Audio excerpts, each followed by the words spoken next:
Acid attack मामले में किस तरह की कार्रवाई की गई है और कितने अभियुक्त पकड़े गए हैं और क्या पूरी कहानी है? देखिए, जैसा कि आप सभी को ज्ञात है, 16 तारीख को हमारे मीडिया बंधुओं के माध्यम से ही पुलिस के पास सूचना प्राप्त हुई थी लगभग रात्रि 9 बजे के आसपास कि शिकारपुर में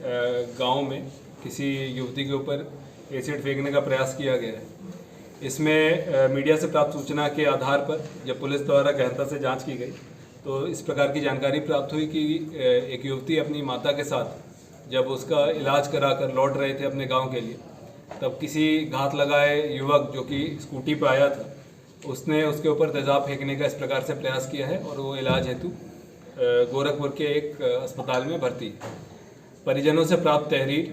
और परिजनों से और गाँव वालों से प्राप्त सूचना के अनुसार पुलिस की कई सारी टीमें अपर पुलिस अधीक्षक तथा सीओ सदर के नेतृत्व में इसमें लगाई गई थी। इसमें हमारे 6 थानों की टीमें भी लगाई गई थी क्योंकि घटना बड़ी संवेदनशील थी। एसओजी, स्वाट,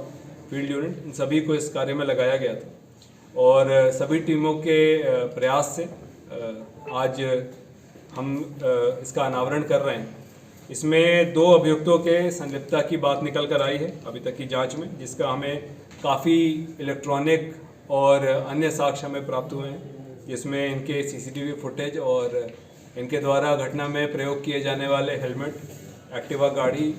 और जैकेट और साथ में जो एसिड की बोतलें हैं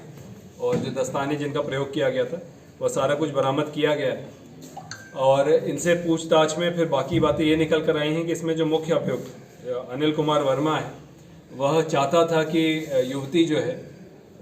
उसके सिर्फ उससे बात करे और उसकी शादी कहीं नहीं हो, और उसे प्रभावित करने के लिए उसने अपने ही दुकान पर कार्य करने वाले रामचरण को 15,000 रुपये में इस चीज़ के लिए तैयार किया था कि वो युवती के ऊपर एसिड फेंके। इस एसिड की व्यवस्था तथा ग्लव्स की व्यवस्था और पैसे देने का कार्य इसके द्वारा किया गया था और मौके पर भी इसके द्वारा युवती तथा उसकी माता को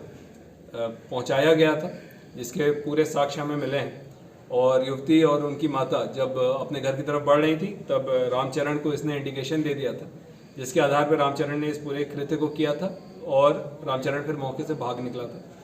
इनकी जब तलाश की गई तो पुलिस मुठभेड़ में इन दोनों अभियुक्तों को गिरफ्तार किया गया है। इसमें रामचरण जो है वो पुलिस की गोली से घायल हुए हैं और दूसरे अभियुक्त भी घायल अवस्था में पकड़े गए हैं। इनको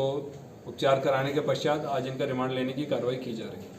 इस पूरे कार्रवाई में जो हमारी पुलिस की टीमें लगी थी उनके द्वारा एक बड़ा सफल और बड़ा साइंटिफिक एविडेंस कलेक्ट करते हुए इस पूरे अनावरण को किया गया है, जिसके लिए इन सभी लोगों को, हमारी पूरी टीम को, जिसका नेतृत्व हमारे अपर पुलिस अधीक्षक महोदय कर रहे थे, इन सभी को जनपद स्तर से प्रशस्ति पत्र प्रदान किया जा रहा है तथा इस टीम में लगे हमारे एसओजी की टीम और तथा थाने की टीम, इनको 20,000 रुपये के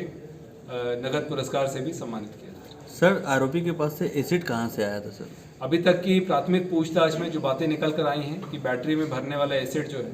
वो आरोपी द्वारा अपने जो सहायक जो इसमें राम बच्चन है उसको उपलब्ध कराया गया था। विवेचना भी प्रचलित है, अभी गहनता से पूछताछ की जा रही है, सभी अभियुक्तों से सभी एविडेंसेस का खंगाला जा रहा है और विवेचना में पूर्ण रूप से इसमें सारी बातों को निकाल कर। सर, जो आरोपी है अनिल वर्मा, उसको तो सुबह उठाया गया था